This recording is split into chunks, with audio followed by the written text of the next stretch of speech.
You're listening to Crystal and Emily on Love Your Shelf, the best librarian podcast in the extensive and highly competitive field of librarian podcasts. So this is episode 15 of Love Your Shelf, and I'm Crystal here with Emily. Hello. And today I have so much to talk about that I'm just going to talk over you. Okay. So, I won't even try. I mean, I maybe will let you respond, I guess. Okay. I appreciate that. You don't get to talk about any of your stuff. Well, I don't have much, so please go nuts.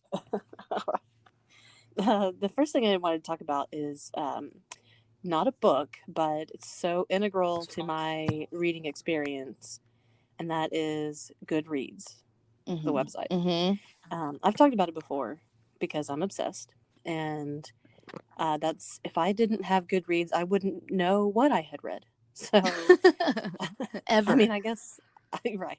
I guess I would, eventually be able to maybe remember some of it, but we see so many books. We go through so much. Yes. And I read pretty fast too. So, I have to keep track of them. So yeah. I even, years ago, I used another site to track my personal home library. Mm-hmm.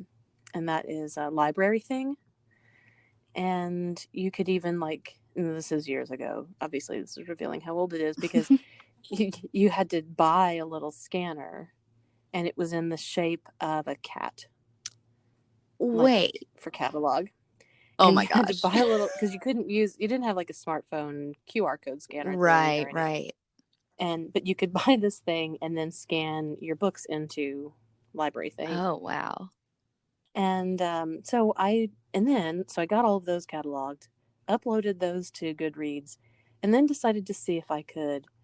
I was obviously had way too much time on my hands, but I decided to see if I could have a full list of everything I had read ever. Oh my gosh. In Goodreads.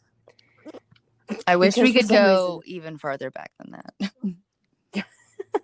And I did end up entering a lot of stuff. So if somebody goes on Goodreads and is like, why does she have a million? How does she couldn't have read this many? It's because I went back a lot of time and put some things in there. But I still obviously didn't get everything. Anyway. Oh my goodness. I was going to say, you were saying you had too much time on your hands, but I say you used it wisely, so. Well, and see, this was even before I was a librarian, so I was planning and preparing. Yep. For my you future knew. role. You had a feeling. Yeah. And so, but I did want to mention, too, if anybody, I know I'm following some of my friends, and if anybody wants to follow me on Goodreads or be friends there, I'm happy to do that. But also I wanted to kind of explain how I use it because it's maybe different from other people. So I've mentioned before that I get advanced readers copies of books. Right.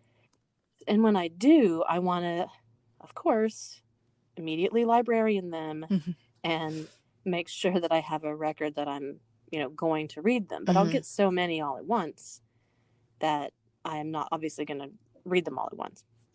And so in Goodreads, you can have different shelves, different categories. And so one is you're currently reading, or you want to read it, or you've already read it, or you can make other categories too. But so when I get a new book, I put it in my currently reading category. So I usually have about 40 in there or something, something crazy. And that doesn't mean I'm reading all of those like a total nut job. It just means that's what I've got, in my to be read. Yeah, stack. in your queue. Yes. And so anyway, so I was just thinking about this the other day because in Goodreads you can see a feed of what your friends are doing. And it's Jane just read 20% of whatever, And I can imagine what my feed looks like. It's Crystal is reading this. She's reading this. She's reading this. Who is this crazy lady? Right. So I thought I would just explain it. And just to also talk about, kind of promote Goodreads, that's a really super cool way of keeping track of that stuff. And you can put reviews in there. That's what I mainly use it for. Yes. And you can also, if you like a particular author or book, and maybe, especially if it's not quite as common, you can go in there and see other books that are similar to that one, or other authors that are similar. Yeah. Because, there are websites devoted to, what to read if you like James Patterson, but maybe not, what to read if you like, someone much more obscure. Some obscure. Yeah, right. Yeah. So anyway, that's just another way of using Goodreads. And we're not even sponsored by them or anything. No, but if they would like to reach out, we'll take it. So I'm reading a really good book right now that I'm really it really drew me in pretty quickly, and it's a book called Attack Surface by Cory Doctorow. It's going to come out in October, and it's sort of like on the cusp. It's sort of YA, at least this is sort of related to another series, and it's a standalone. But I feel like it's a little mature for some YA. There's some violence and language and stuff that I was a little surprised by. Okay. But it's about this woman who had been in some of these previous books, at least what I understand. I haven't read those. Was a hacker and worked for the Department of Homeland Security before she went into private industry. And it's really, really interesting because she works for these like international sort of dark web companies, and they supply all kinds of software and technical assistance to these really despicable regimes all around the world. And then so she'll do that, and then on her own time she will help out whoever is trying to resist those regimes. And so she tries to like play both ends against the middle. And wow. Yeah, it's really good, and it's very timely. Yeah. It's goes on about protests and how social media and things like that play into. I mean, they're so important to creating those movements and sustaining them. But also the opposite. Exactly. They can be the way to tear them down and disrupt them and all that. So, yes. So, it's very good. People should look forward to when that comes out in a couple months. And Cory Doctorow also has a couple of blogs. One is called craphound.com. And he just sort of talks about his books there, does readings of them and stuff like that. The other one is pluralistic.net. And there a lot of these are pretty highly tech heavy books, as you can imagine, kind of goes in deep into that world. And so his interest in all of those kinds of things come out in pluralistic.net. Cool. So yeah, I recommend both of those if you're interested in that kind of stuff. What else you got for me? What else? Oh, so now this is not one that I've read, but I have to admit that I had read part of it years ago, and it's the new sequel to the Twilight series, which is Midnight Sun. I just wanted to make sure that everybody knows that it's out. We have a copy of it, and Twihards can rejoice and get in line, put it on hold, whatever you need to do. Wait, did you say it's a prequel? Well, it's the story of Edward. Oh, so it's like see, like I didn't even. I book. Knew this was happening, but was not clear. I'm clearly not a Twihard. Sorry. Right. So it's like his first person perspective on the first book. Oh, that's interesting. Yeah. And so we have it as a book. We have it as an ebook. I've just figured we were talking about it earlier, and we had the book for a little while, and we just had the first person come in and check it out. And she was so excited, by the way. And so maybe people don't, or maybe they don't realize that we have it, that we're open. Okay, but I yeah. want to make sure that people know you can't get that from us. Well, and another, I guess, extension onto a popular series. I didn't realize until recently that, the Hunger Games, that totally left my mind for a second. That the Hunger Games has a prequel. I know it's out. It's been out since May, but we just ordered it recently. But it sounds really cool. Yeah. Like it takes place during like the 10th Hunger Games, and President Snow as a young man is the protagonist. I don't know if he's a protagonist at all, but the main character. But yeah, I thought that sounded really interesting. Yeah. Yeah, I listened to actually all of the Hunger Games series, but I never actually read them. Yeah. But listening to, I mean, I guess it's the same thing. But yeah, you got the story. Yeah. But I enjoyed it, and I was surprised by.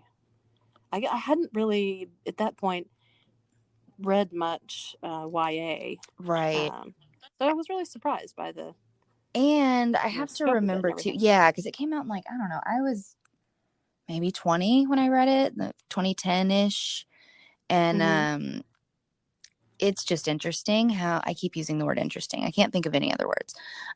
It is interesting how, again, sort of timely some of this is. And that was a while ago. So anyway, if anyone's interested in that, I just realized and thought about it that I think we should have it. And of course, I can't remember the title.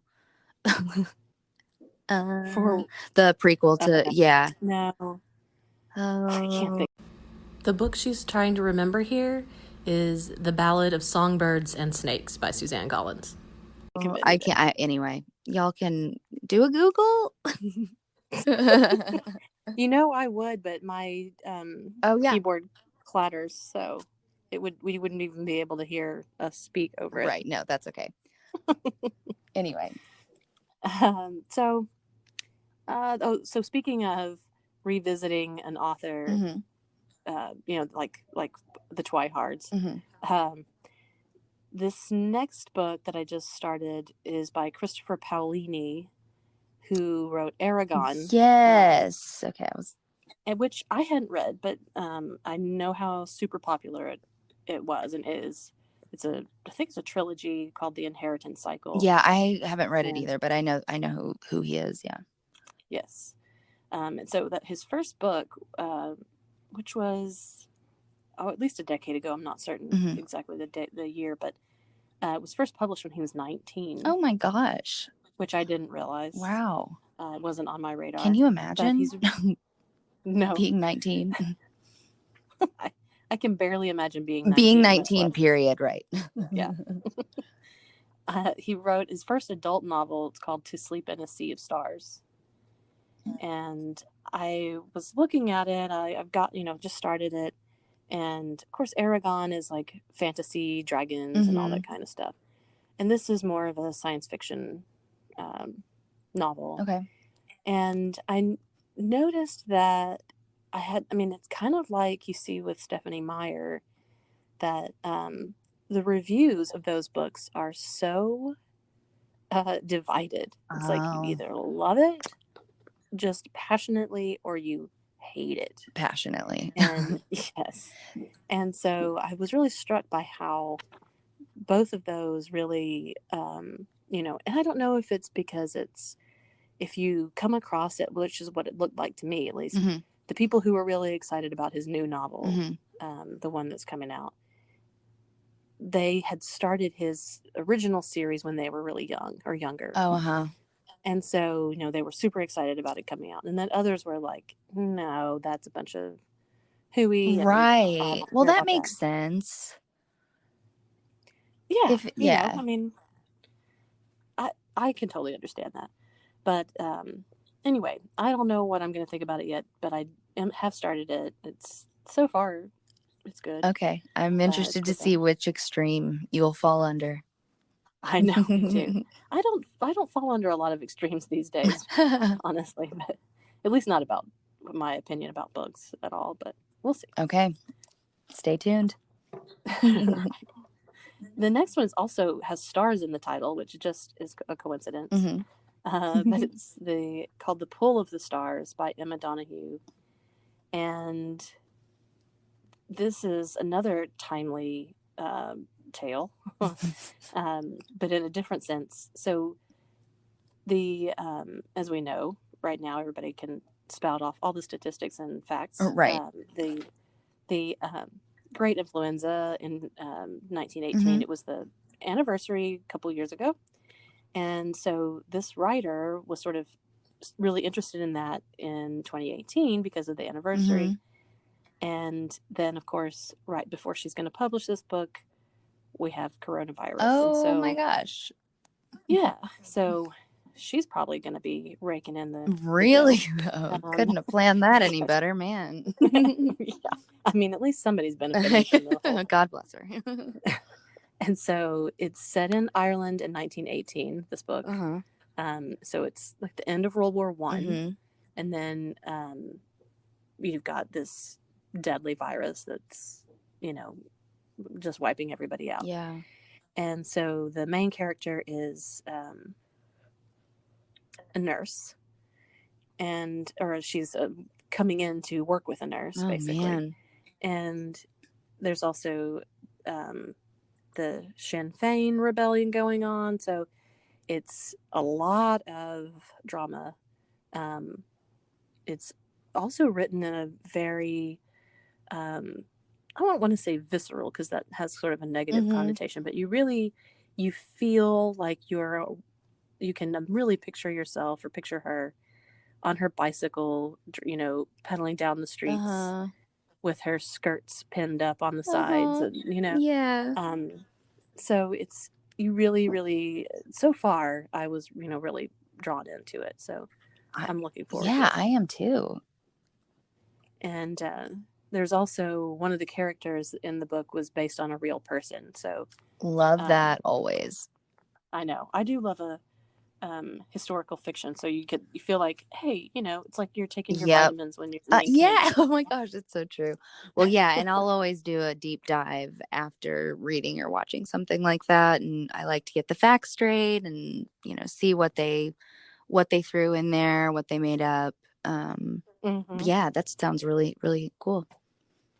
Yeah, you get to do your rabbit trails and all that stuff when you're reading something like that. Absolutely. The next book that I want to mention is one I read a couple of years ago, but a group that I'm in is reading it now as a book club, and it's called So You Want to Talk About Race. And I may have mentioned it before, but I can't remember. But it's by Ijeoma Oluo. And you did that beautifully. Thank you. Hopefully that's what it's supposed to be pronounced. But it's very conversational. It's very direct and honest, and it's by a really sensational, interesting, there's that word again,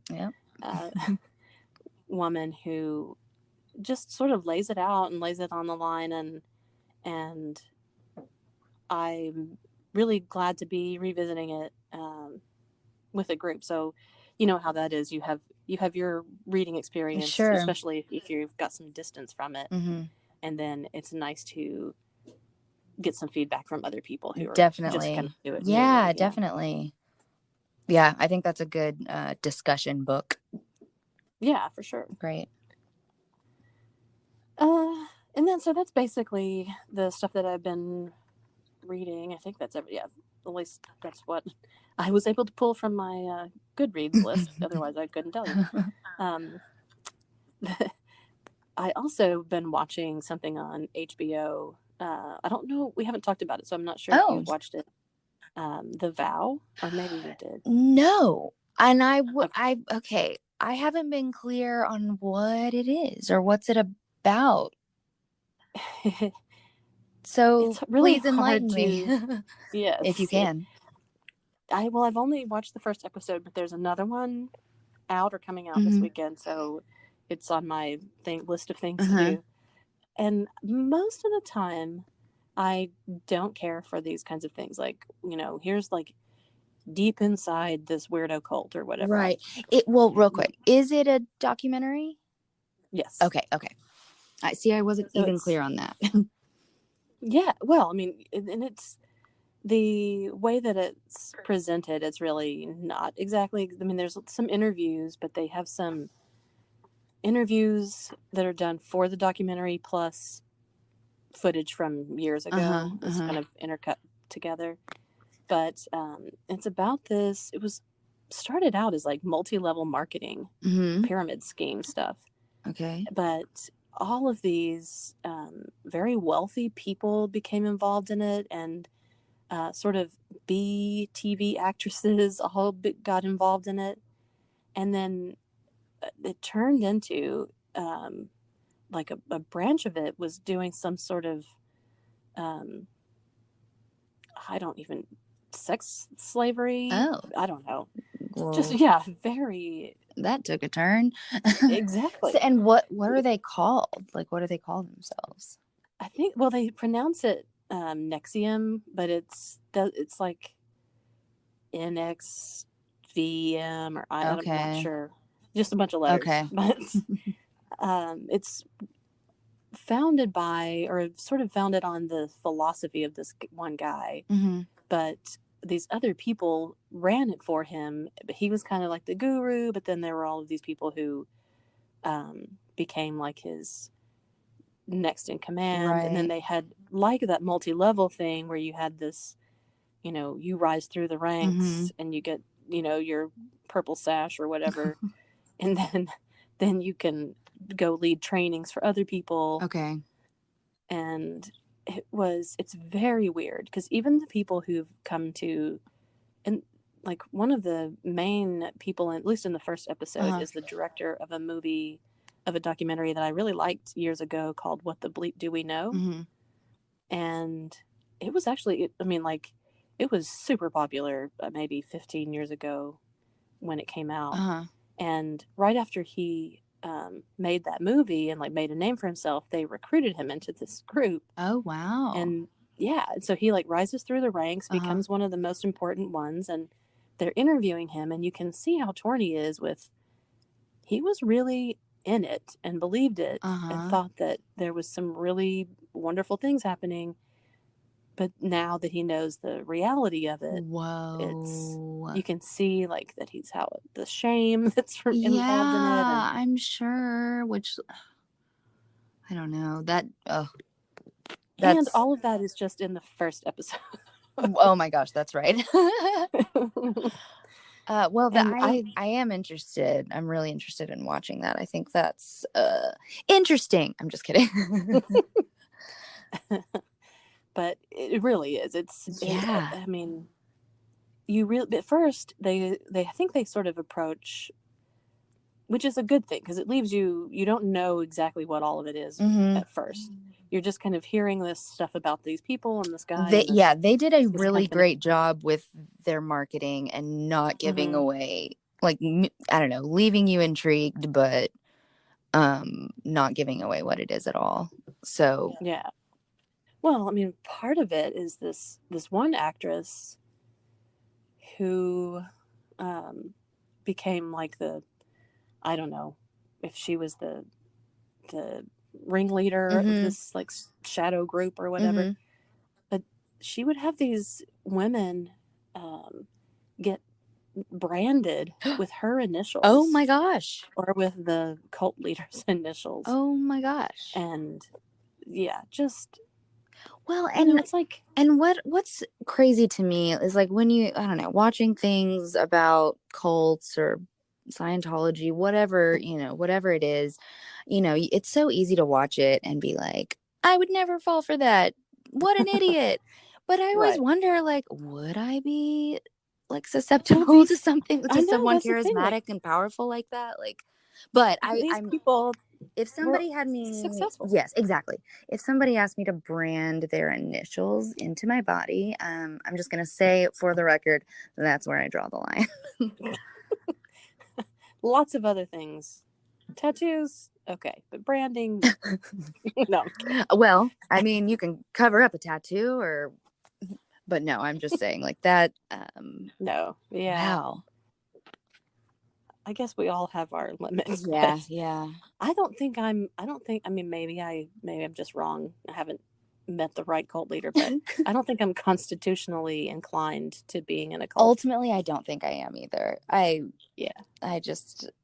have too many of my own thoughts and stuff. Well, and I'm always, I'm skeptical of anyone who's too charismatic. You know what I mean? I don't trust anybody. No. You're manipulative, and I can tell.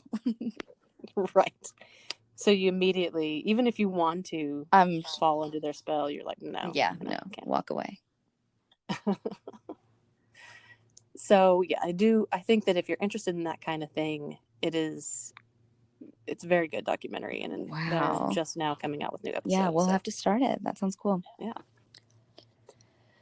I'm also watching, I'm now thwarted and continuing to watch Better Call Saul. And Breaking Bad, I really loved.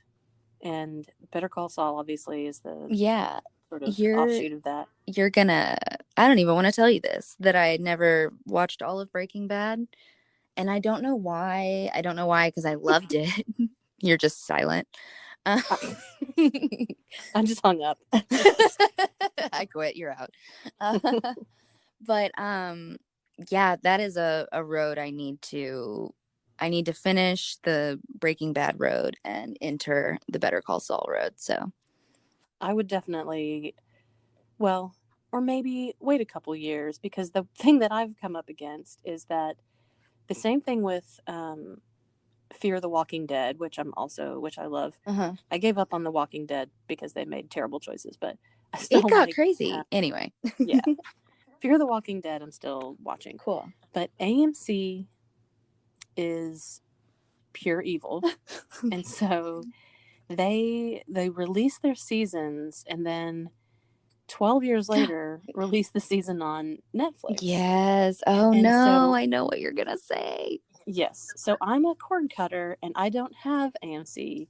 No. Because I don't have cable, but I have every streaming thing. But you can't watch the most recent season. Oh, no. For like 2 years. Do they is there a way to, I mean, I don't know if you'd even want to do this. Are you able to subscribe to the channel somehow? I spent way too much time yesterday just trying to do that, honestly.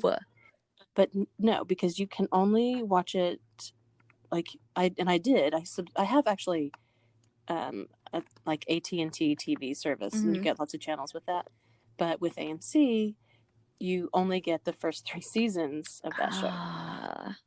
Which is just, I'm telling you, it's cruel. That is cruel. I agree. I understand I'm so why sorry. they do it, but I think it's... it's for torture purposes. That's the reason. Well, the problem for me is when you have a complicated show with lots of details, and you don't have... Yes. Like, it's very subtle. There's lots of subtle things that happen in each episode. So if you have to wait 2 years... You're not going to get that reference or get that joke or whatever. Yes, I know. Yeah, you lose all of that. I know. And so I ended up rewatching season 3 so that I could watch season 4. And then I went to watch season 5, and it's like, no. Oh. And for it to sneak up on you like that too. Oh. Oh, I'm so sorry. Almost threw it out the window. But anyway, so I recommend the show very highly. AMC needs to get their act together. Yeah, catch up a little bit. Yeah, everybody wants it now. Just let us have it. Don't you know pay that? For it. Yeah, just let us have it. So anyway, so then too, earlier today, I was ordering books for the library, and came across, or for some reason, this book was on sale in the website that I was looking at. And I came across a book called The Witch of Blackbird Pond, which is something that I read as a kid. So it made me want to start a new segment. And I don't know. We have to think of the perfect title for it, but you know, Flashback. I'm here for it. Yes. Flashback. What did we think? Favorites? Flashback favorites. Yes, that's what it should be. Frenzy? No, I'm just kidding. As many as you can sounds stressful. in 30 seconds. Yeah, I don't need a frenzy. I'm like the opposite of that. Yeah, no. But so The Witch of Blackbird Pond. As soon as I heard that title and saw like the cover, I remembered being in 3rd grade. Oh my gosh! And writing a book report on it, and I drew a picture. Like I can remember the drawing that I did of the girl with her flowing hair, for this book report. I wish I could see 3rd grade Crystal reading this book, drawing that picture. Pretty much exactly what I look like now. But yes, it's a Newbery Award-winning book. It was published in 1958, but it holds up very much. And it's about a young woman who's from Barbados in the 1680s. Whoa. Yes, and her I think her uncle dies, and so her only living family is in Connecticut, the colony at that time, and they're Puritans, and so she goes to live with them, and of course it's a big clash of cultures and all that kind of stuff. I don't remember all of the details, but I did check that book out because I'm going to take it home and reread it. Yep. But I remember it having like very high drama because, of course, the witch aspect in 1680 in that part of the world was a problematic one. Yep.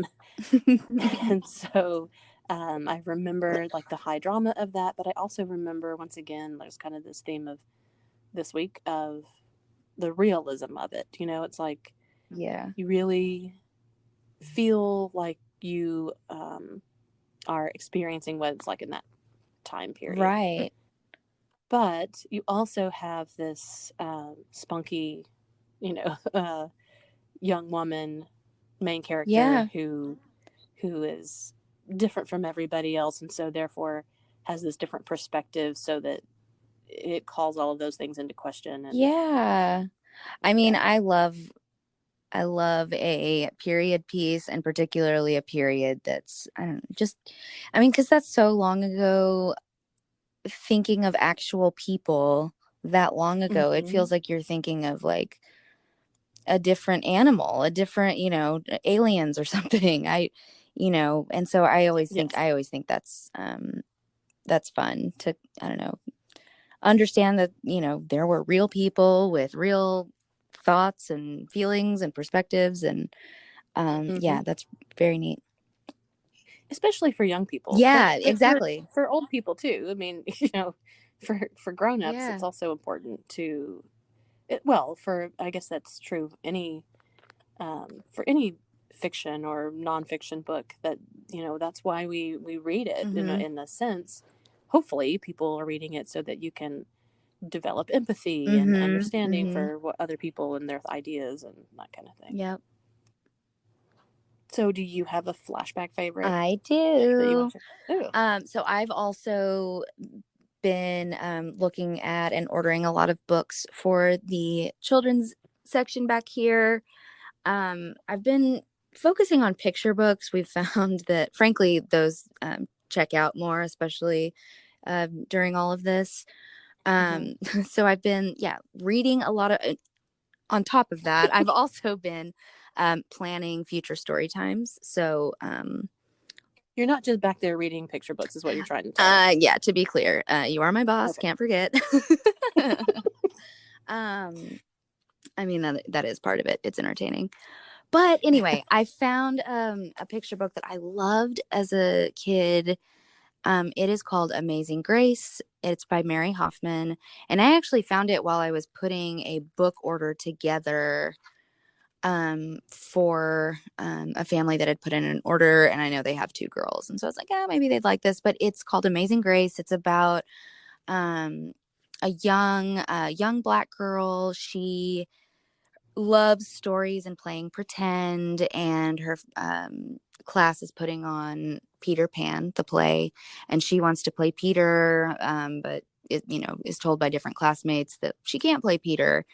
And so she gets kind of down on herself and questions herself, and in the end learns an important lesson and about girl power and strength, and yeah, you can do anything you want to do. And it's just a really sweet book, so I recommend that one. I love that. Yes, it's very sweet. Yes. So speaking of what we're loving or what I love, I particularly for what I'm loving this week is called Love It or Leave It. We like all the wordplay around here a little bit. And so this is a podcast by John Lovett, not the comedian. Oh my God. John Lovett from Saturday Night Live. I was about to be like, whoa! I wish I could. I almost just on this podcast did an impression of John Lovett doing an impression, but I stopped myself just in time. So you're welcome. Oh my gosh. But I wish it had happened, but all right. You can imagine it. That's what all that reading does. It develops your imagination. Yep. You can picture me doing John Lovett. Okay, so the other John Lovett.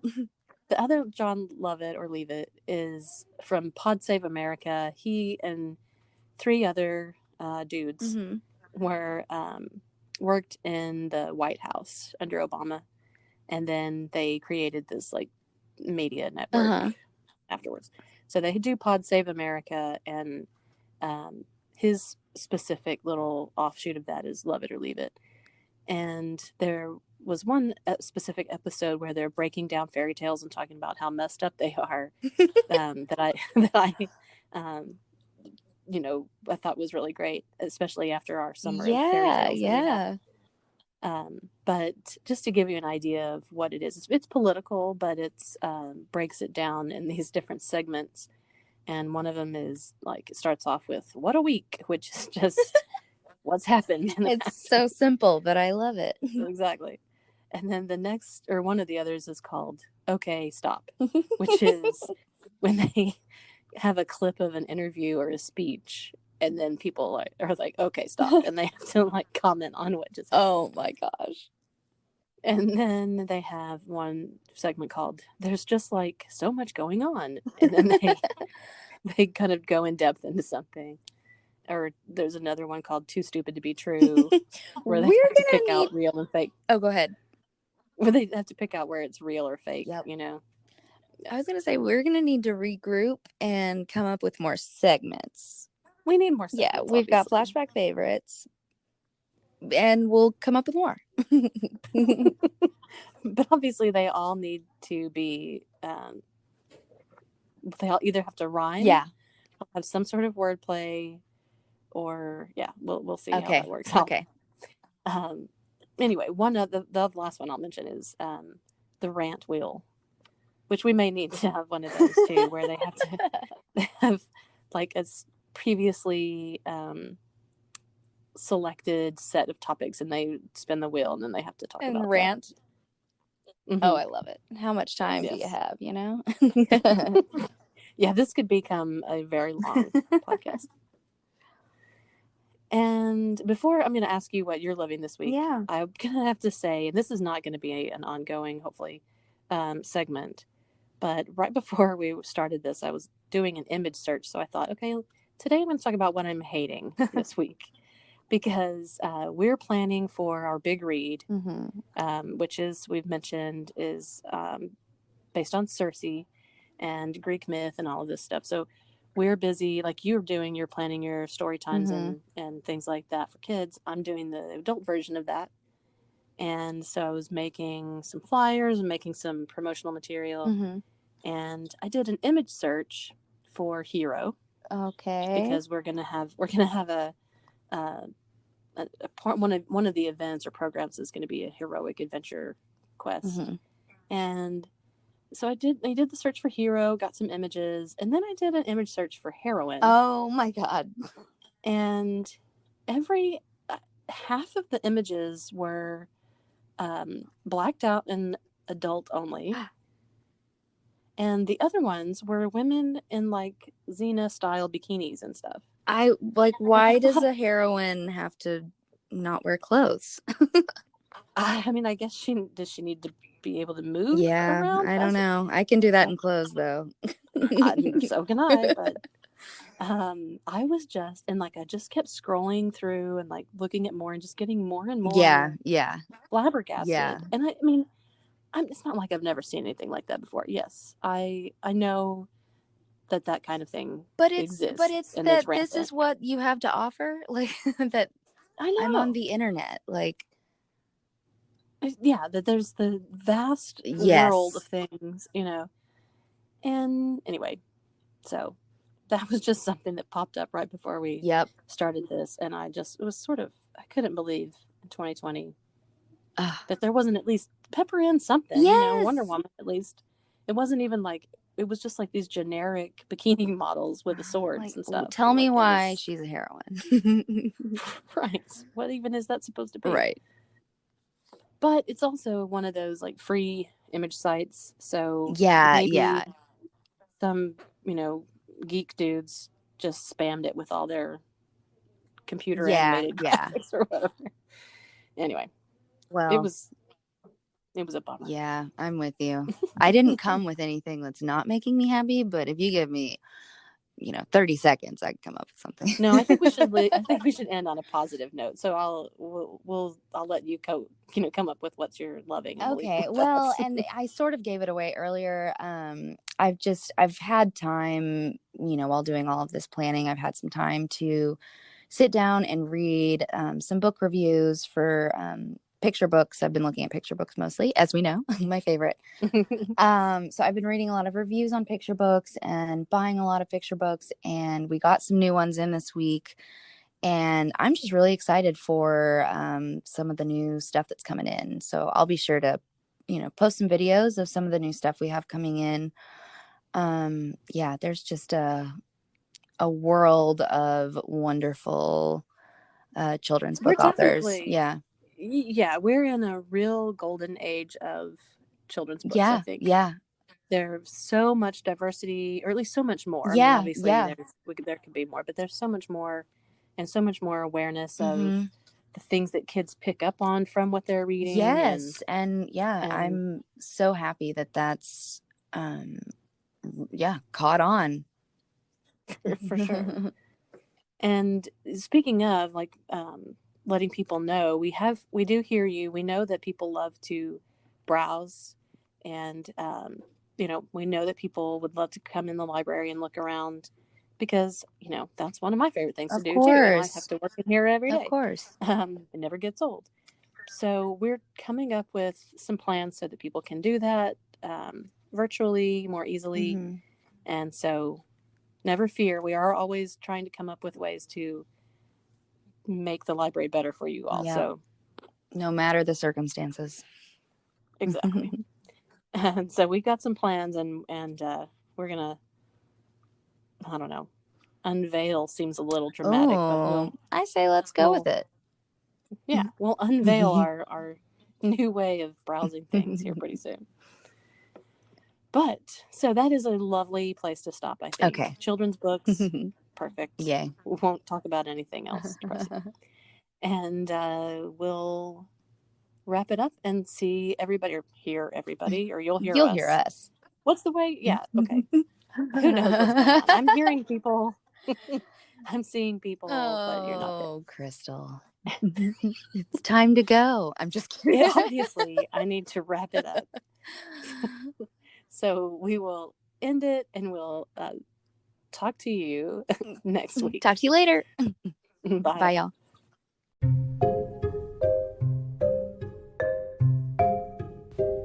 Afraid you missed one of our scintillating selections? Check out wakelet.com, and you'll find a collection of all of the titles that we have mentioned on our podcast.